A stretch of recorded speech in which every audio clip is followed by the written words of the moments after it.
But again, like I'll show you some like unique information that I gathered specifically for this video, and you see the first one here that Tangent advertisers spending in Brazil, and as you can see, it holds a third place on Android, 12th on iOS, right? So just to support the previous slide that there are like users there, and moreover, in terms of ad revenue. Hey everyone, this is Roman from Tangent. Welcome to another episode of Tangent ROI 101. Today I'm joined by Everton Viera from Izyplay Studio. Hi Everton. Hi Roman, thanks for the invite. Hello everyone. It will be always a great pleasure to chat about this industry mysteries and cheats. Yeah. If you watch our previous episode with Everton, we chatted about one of our reports, and I invited him as an expert on Brazil. That was back in 2022, if I'm not mistaken. So, yeah, pretty long time ago. Yeah. So this time we'll focus specifically on Brazil. I've prepared like some of the slides with the help of Everton. He pointed some like data points for me. Yeah, let me then share the slides that we've prepared, and we can start discussing.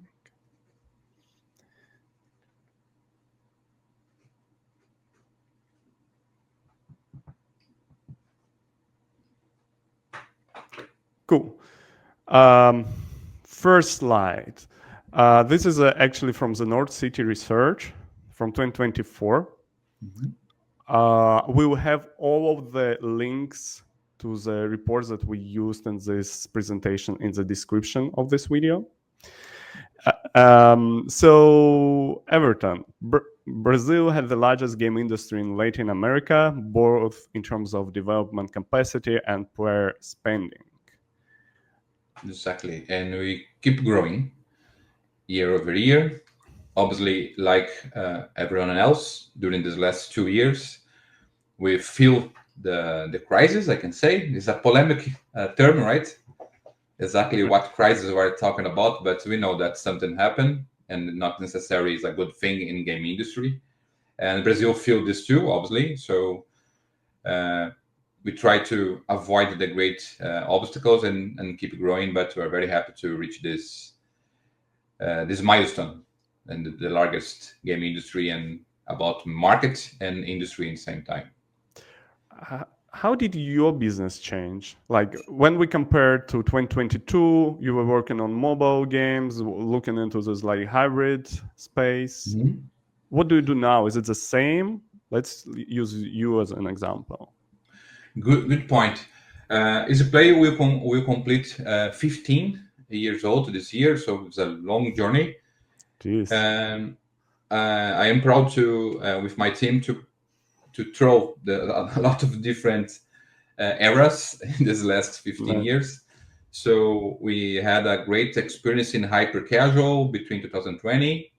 So we could manage to learn a lot about data driven fast prototyping that we learned doing hyper casuals.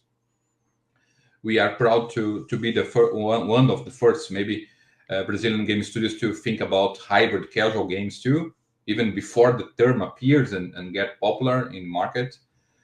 And the natural next step, I can say that was the multi-platform approach. So now we keep looking to mobile as our official platform and official business model for to play. But now we design a game to get to going good and free to play model and mobile platform, but looking to PC and consoles right after. We have good results on mobile. Gotcha. So you launch a game on mobile and you test it sort of and see what sort of metrics you have, and then you go to other platforms like Steam and Switch. Is it the business model now? Yeah, seems like that. Yeah, we explore mobile properly first, right, to avoid it to lose the focus obviously mobile keep being a better revenue platform, I can say. So we try to extract as much we can in there, and right after a succeed game, a relevant project in there, we start to work in the port. Obviously, we need to design the game considering the whole platforms and different models, but we start in fact working on the port right after we have a good result in mobile. That's the plan.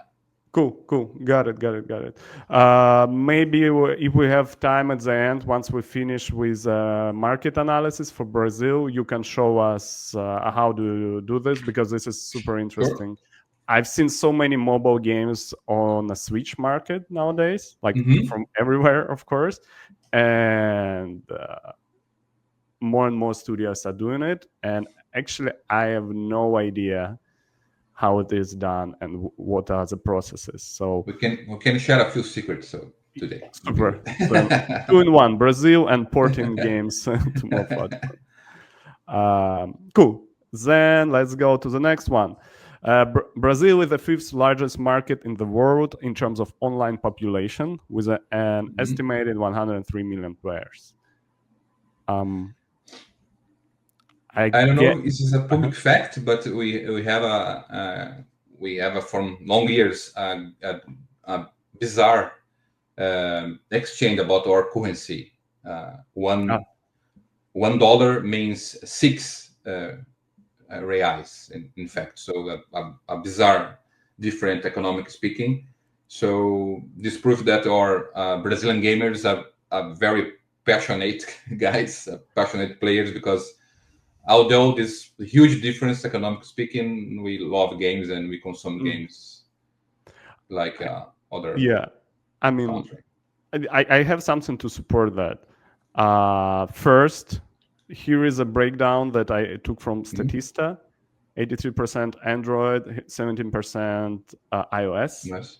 What sort of phone do you have, Everton? Android or iOS? My phone is Android. Aha, you see. Uh, okay, so also pretty I was accurate. with Android user. Yeah, got Nothing it. against Apple, but this is my. Interesting. But again, like I'll show you some like unique information that I gathered specifically for this video, and you see the first one here, that tangent advertisers spending in Brazil, and as you can Mhm. see, it holds a third place on Android, 12th on iOS, right? So just to support the previous slides, that there are like Mhm. users there, and moreover, in terms of ad revenue, it's the fourth place on Android, 11th place on iOS, um, meaning users are okay with watching ads, and eCPMs are not too low. Mhm. And this is maybe the most surprising. In 2024, Mhm. we're seeing that Brazil holds the fifth place on Android and 10th on iOS, even though, just to support your previous argument, even though there is like this economical turbulence, people are still okay with spending uh, on in-app purchases, Exactly. right? Um, Now let's talk about the industry. As you have said, the industry has grown. Here we've seen like it's 10 times in 10 years, Mhm. and now there are like 1,000 developers. Um, my question is, what are they specialized on mobile or console gaming? On what sort of games do they develop? The good point. Good point. Talking about the Brazilian industry in general, I can say that we have data, official data about that. Mobile is closer to 25% of our studios focus on mobile, and the rest are split between PC, consoles, and or even web, for example, about Mm, platforms. I think that this worldwide behavior. I think that PC and consoles grow a bit in the last 2 years. Mm. Maybe given this CPM holy coaster, CPI holy coasters, social network holy coasters, Mm-hmm. the studios looking more with more interest in PC and consoles platforms. I think that's a worldwide behavior. But I think that is a mature thing here in Brazil too. Is Mm. the industry starts looking to premium, right? Is a more traditional approach and easy to understand at least approach. And mobile demands a bit more maturity, a bit more business vision, I can say. So I think that is natural. The industry borns looking to premium first, and year over year try to split that focus between mobile and PC. So Brazil is walking this in this path, already I know see. path. Yeah. Got it. 13,000 people as of 2023 was involved in gaming, and here is a. I'm not sure if that's. Yeah, that was a surprise for me. That the most part it's outsourcing. Hmm. Um, Usually see when the gaming industry develops in a country, the outsourcing share becoming less, and the product driven is increasing. Hmm. Do you agree? And if this is what happens in Brazil now? I completely agree. I think it is the same case about the maturity, right? Mm, We start to have more and more good professional, but not necessary mature studios to hire mm, these professionals, right? And it is a bit comparing. Is not there is no easy way. There is no easy shortcut about that, but it's a bit easier to offer uh, programming, art, modeling, and animation for a more experienced studio abroad, mm, comparing to design our own product in studios here. I think have great big companies here like Puga and Koku, for example. They're great outsourcing companies with a lot of users, more than 100 users. mm. But it's I think that's a mature thing too. So I'm looking for more studios and a reduction about the outsourcing. Looking for like you mentioned, a product driving Right, with more maturity in the next years. makes sense. Here's some money stats from 2022, but still 251 million dollars was generated. Hmm. What do you think? Still, like the projections should be positive and it will increase. About the marketing, I think that will keep growing. Obviously, Mm, like I mentioned, that we feel the crisis in the last 2 years. Maybe if it was a bet, I will bet something like 1,000 studios in the same level in the last, because I know a lot of, unfortunately, a lot of studios that closed the doors. mm, We had here the same, a few big layoffs. Maybe the amount the studios keep the same, but the marketing revenue, I can say that keep growing year over year. right. But what is a like if there was like one thing to increase the revenue in the upcoming years, what would it be? I think I would say in-app purchases Mm, because and free to play, obviously. Like I mentioned, is a natural evolution about the players, keep more confident, using more and more free to play games, and feel more comfortable to spend money in-app purchases. Maybe I will bet in a I better see. revenue, a higher revenue year over year in this Hmm. Got it. thing. Makes sense. That's my last slide, Everton. Hmm. I'll turn it back to you and let you find some of the slides for the porting part.